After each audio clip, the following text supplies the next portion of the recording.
This is Hospitality, and I'm Tom Kerridge. Hello, I'm Caroline from the Caterer, and I'm delighted to be sitting down with Tom Kerridge. Tom, of course, needs no introduction, but for those of you that aren't quite up to date, this powerhouse chef has been spearheading the campaign That's the Problem, a petition to cut VAT for hospitality to 10%. So we're going to be sitting down with Tom to talk about pushing the campaign forward, why hospitality needs this right now, and a little chat about why Tom loves this industry so much. So Tom, thank you so much for joining us today. How are you doing? I'm good, thank you. Yeah. Thanks for having us. Oh no, it's so good to speak. So it's been a bit of a pivotal moment in the campaign. You're approaching like 250,000 signatures now, aren't you? So congratulations. Thank you. Tell us a little bit about it and how you Well, got the to aim this is point.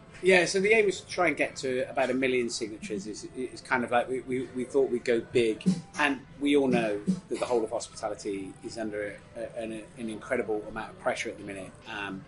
Whether it's from small little cafes, coffee shops, neighbourhood restaurants, your local pub, to seasonal hotels, to 5-star city centre spaces, to Michelin-star restaurants. Every single hospitality venue and business, music venues, live event spaces, nightclubs, everybody is facing the same issues, and all those issues are dropping in from maybe like 5 major contributing factors. Food inflation is one, utility bill inflation is another thing that have massively affected the businesses. Business rates are huge, national insurance and minimum wage. Now all of those things are affecting all of those businesses blanket across the board. We find ourselves in a position where those costs just can't get passed on anymore. The cost of living crisis for your guest and consumer coming through the door means that the spend is going to completely disappear the moment you put those costs up. There are still people coming through the doors. There are still people eating out. There are still people going for drinks. The issue becomes the margins have been completely eroded. The aim was to try and showcase the government that VAT is the way, that the lever, the opportunity that they have there to stimulate growth and business survival, where we have 21 hospitality businesses closing per week. To stop that. The initial thing was to stop that, because that is a loss to Treasury, irrespective of what the cost will be in terms of VAT reduction, and to try and get it talked about in the Houses of Commons, which has already been raised 2 or 3 times, to get cross-party understanding. It's not a political issue. It is one that there's people within the government that agree and completely believe in it, and other parties that will use it as an opportunity to attack government, but also believe in it. That like we all want our local pub to survive. That's it. That everybody wants them to be there. So the opportunity, I think, came from conversation with ministers, where I had done things like Newsnight, Peston, Question Time, where there were front bench hospitality ministers there that I had conversations off screen with, that I felt that there was an opportunity here. The door was slightly ajar for us pushing that argument that they may well listen. And July the 1st, Ireland went into a VAT at 9%. And you go, well, this is our opportunity. This is it's a significant date to try and build that and to have that conversation and to try and get it across, to try and get into Treasury, for them to make that decision to build our VAT in UK in line with the rest of Europe. And since you kicked off the campaign, how do you feel it's been received? Incredibly well. We kicked off the campaign. So far, we're approaching nearly 250,000 signatures.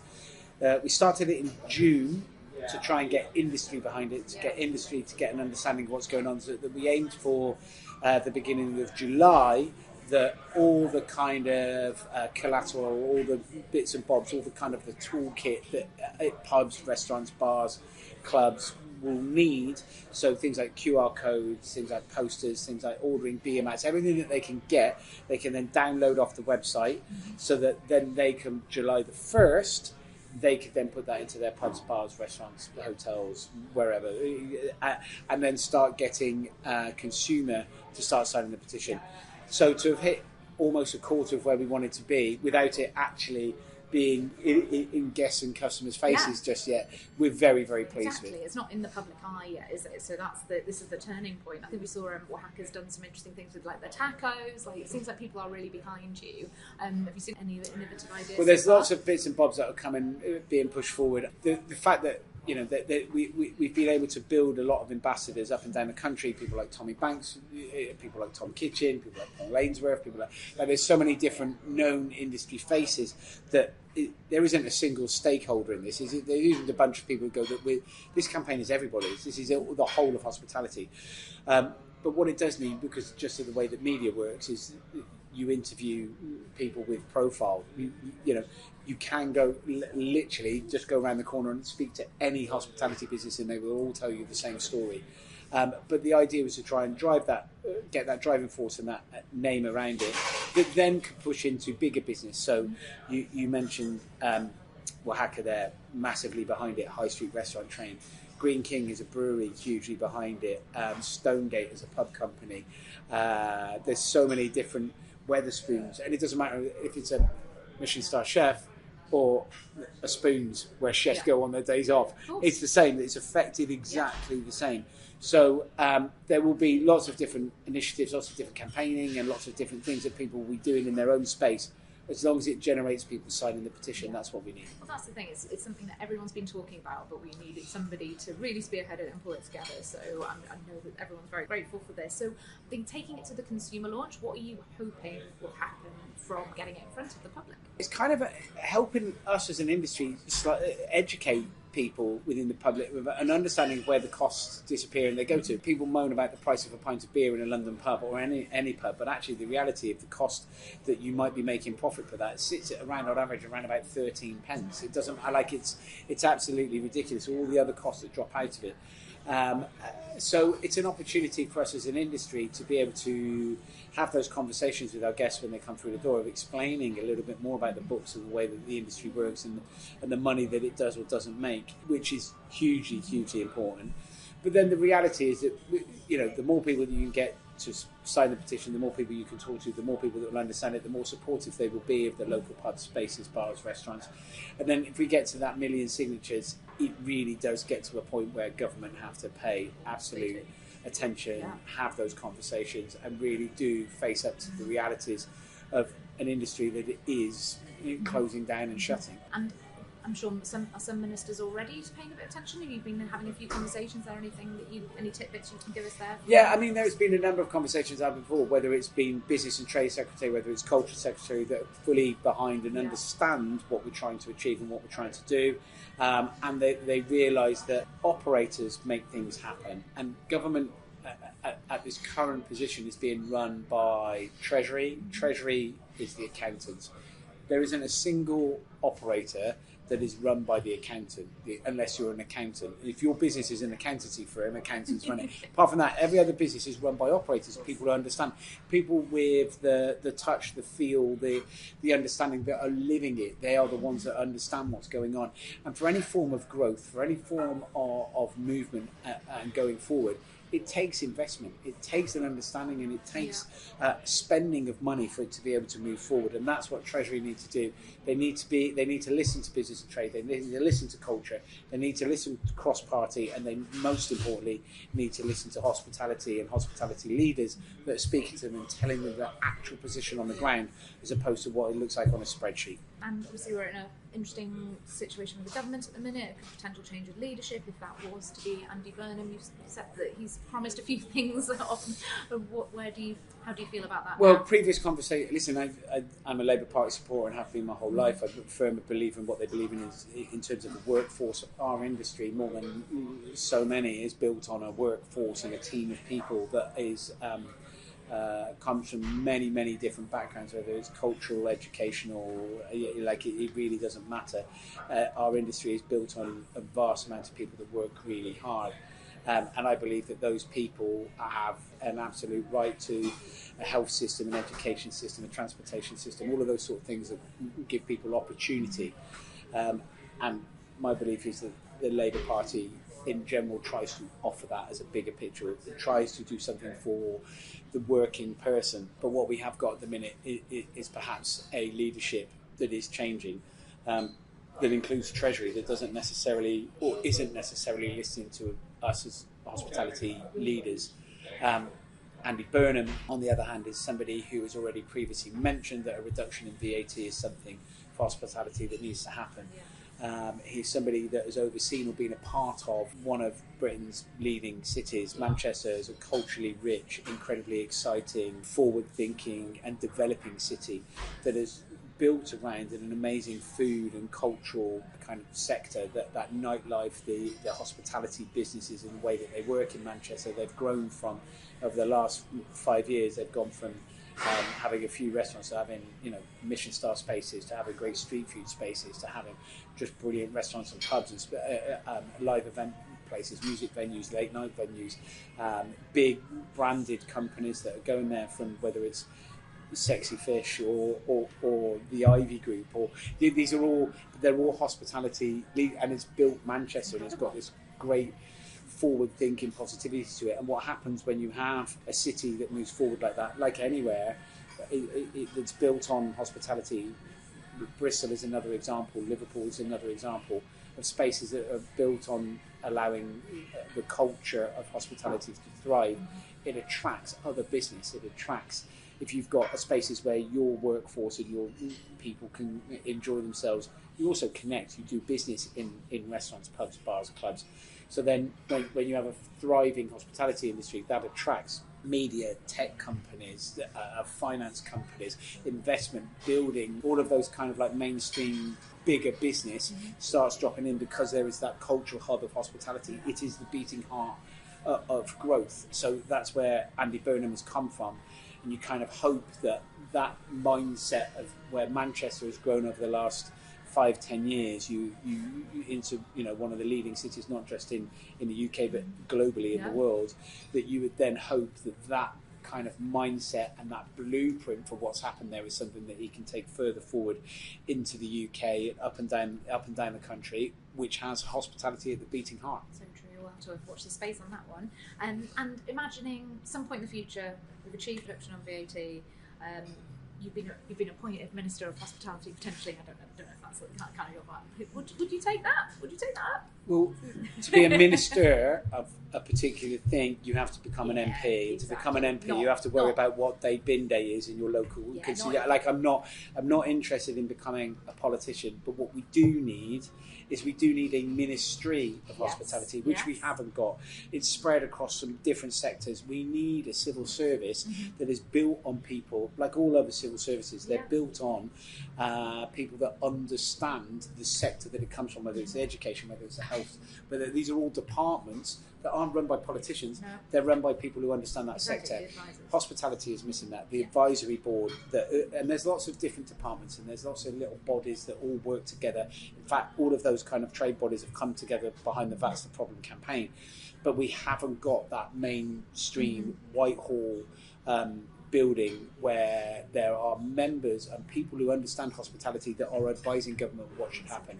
So long term, what we'd absolutely like is a ministry for hospitality that represents the local coffee shop, that represents the seasonal hotel that may be somewhere coastal, or represents the big 5-star operators and the Michelin star spaces, but also the pizza. The independent pizza place, the local community-based restaurant, the everything that just goes on in hospitality, because it's such a broad and vast arena that it needs representing with an understanding, a clear and defined understanding that can help government move forward, because there's over 3 million people employed in it, and that is massive. And that's at the point where we realise the government is taking it seriously as an industry. So at the Caterer, we've been running our own campaign to spotlight this incredible industry, which making people really sit up and take notice. Us in the industry, we know about it. We want to tell as many people, make sure it's a great employer. And it's called This Is Hospitality, and we at the Caterer and This Is Hospitality are fully behind That's the Problem. So we thought, we had you, Tom, it might be nice to give you the hospitality hot seat just for a couple of minutes and ask you, we know you love this industry, but ask you a few questions on what really makes it special for you. So maybe starting with a little bit of a warm-up with a bit of this and that, a couple of questions just to see what your favourites are on this side. Prep or service? Don't know. I love raw produce. I love raw produce when it comes through the door. I love the understanding of where it goes, where it lives, and what you've got to do with it, and how you've got to prep it. And that's the point where the real care comes in. Service is great, it's adrenaline fueled and it's fun, but you can have a brilliant service in, I don't know, a high street chain, and you can have a brilliant service in a big major steakhouse, or you can have a brilliant service in a 2 Michelin star space. But actually it's the produce that separates everything, and the high level quality produce. So I would say prep. So early mornings or late nights then? Both. Oh. I love them both. I do both. So when do you sleep is the question. Yeah, not very often. I love early mornings. I love being up before everybody else. I love going to bed later than everyone. So yeah, both. Just running on both. A few hours. Yeah. I'm pretty good at it. And open kitchen or closed kitchen? I think open kitchens are pretty exciting. We operate with two. The Hand of Flowers is closed, but then our other businesses, 2 in Marlow, 1 here. And we're just having a refurb at Kerridge's where there'll be a part open kitchen. I like the open kitchen. I like the theatre of it. I like the excitement. I think it breaks down barriers, and I think it makes guests feel that they're part of something. And I think chefs like it. I like an open kitchen. Small plates or tasting menu? Tasting menu in the right hands. Put it in the hands of Sat Baines, Claude Bosey, Claire Smith. You know, that's where tasting menus are absolutely outstanding, where they take you on a real journey, a culinary journey, like I love. But then if you were going to, I don't know, Jose Pizarro in Bermondsey, you're going to have lots of little small plates, and that's magic as well, because you can order bits and bobs. Go to Mountain or Impala, and you just go, this is like, it's mega. I love the small plates. Tasting menu in the right hands, but when it's just small versions of something, and like, but yeah. Salt or acid? Salt. Tea or coffee? Coffee. Sweet or savoury? Savoury. Lemon or lime? Lemon. And my favourite, bread or pasta? I'm so glad you're struggling with this too, because I do. Well, pasta sits across board, and it's magic in it, but you can flavour profile, and you add loads of different sorts of. Bread is very generic, so you can buy rubbish sliced white all the way through to absolute artisan. Yeah. So if it's absolute beautifully baked artisan bread, I would choose that every single time. But if you're going to offer me a little bit of like rubbish pre-sliced, I'm going to choose pasta made by Angela Hartnett. Good answer. So now we've done this or that, we'll do some slightly longer answers now we've been warmed up, but still not too much overthinking. So give me hospitality in 3 words for you. Eclectic, fun, communities. Eclectic, fun, communities. What was your best ever shift? My God, there's been so many. I've had so many brilliant shifts. One of the Hand of Flowers when we cooked for Liam Gallagher, who had been booked for ages, and I'm a huge fan. Wow. He moonwalked into the kitchen at the end of it, which was mega. That was pretty cool. And another one when I used to work for Gary Rhodes, where that's where I first met Paul Ainsworth, and that would have been 1998, 99, 98, 98. And then running a busy Friday or Saturday night service when I was on the past with Gary Rhodes. There's a couple of those that you look back at and you remember, like, such a phenomenal, brilliant British chef that absolutely changed the face of British cookery. So yeah, those are 2 services. One with Liam Gallagher and one with Gary Rhodes. Sounds like a good one. Yeah. What's the best advice you've ever been given? Respect the ingredient and respect your back. That's it. It's that simple. Like, love it. Love those ingredients. Love it. Treat it with love and respect, and that dish will always be like, absolutely treat the ingredients with love and respect. And it doesn't matter whether it's a cabbage or whether it's a piece of wild line caught sea bass. Like, it doesn't cost value is nothing. The value of the ingredient is it. It doesn't matter about monetary. You have to love every single thing. So it's the first thing I'd say to a commie as well. Like, you know, if you don't treat potatoes, carrots, cabbages with love, what chance have you ever got of treating a beautiful piece of fish or a fillet of beef or whatever, like scallops, or, you know, all of those magical ingredients that everybody thinks are amazing? If you don't treat that with love, when am I ever going to let you touch that other stuff? Very true. What's the most underrated skill in the kitchen? Self-motivation. Interesting. Drive, like your own operational standards.